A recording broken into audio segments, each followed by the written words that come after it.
il n'y a rien de plus agréable à l'Éternel que de voir une personne humble et obéissante, aimant son prochain de manière inconditionnelle. Une personne qui aime véritablement son prochain, avec un cœur sincère et qui fait le bien sans aucune condition. C'est aussi une personne qui rejette l'orgueil, prête à être enseignée et qui n'ignore pas la correction, peu importe d'où elle vient. L'essentiel est de toujours discerner la voix de Dieu à travers les personnes qui nous conseillent et nous corrigent. Un chrétien doit savoir reconnaître la voix de Dieu s'il est réellement de Dieu. Dieu seul est tout-puissant et souverain. Chers dirigeants et responsables d'Église qui rejetez la réprimande, je vous encourage à l'accueillir avec une ouverture d'esprit.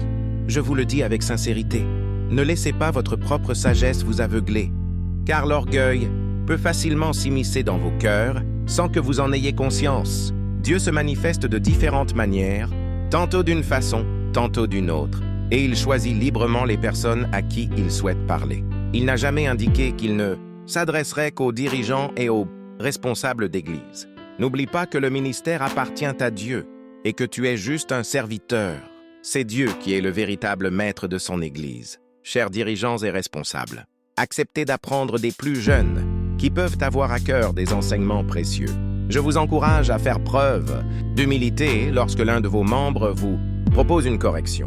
Adoptez une attitude d'humilité, car Dieu utilise différents ministères pour nous adresser sa parole. La sagesse n'est pas uniquement une question d'âge.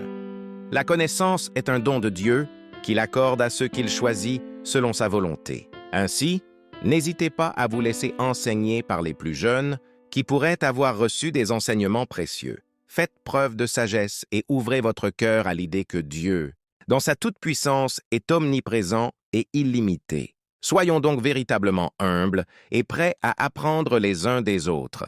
Merci de votre attention et de votre compréhension. Je vous invite à réfléchir à votre position devant Dieu avec humilité. Accepte parfois que l'on te corrige et n'oublie jamais que ni l'orgueil, ni tes titres ne doivent te détourner du droit chemin. Aucun titre ne peut te conduire au ciel, seules tes actions en sont la clé. Si vous ressentez le besoin de menacer un fidèle de l'Église qui vous apporte une correction, cela pourrait indiquer que votre cœur s'est éloigné de Dieu. Dieu n'a jamais dit que ses serviteurs ne devaient pas être corrigés. Au contraire, dans Galates 6:1, il est écrit « Frères, si un homme est surpris en quelque faute, vous qui êtes spirituels, redressez-le avec un esprit de douceur. » Reste humble, cher serviteur, et n'oublie pas de te fier davantage à la sagesse de Dieu qu'à ta propre compréhension.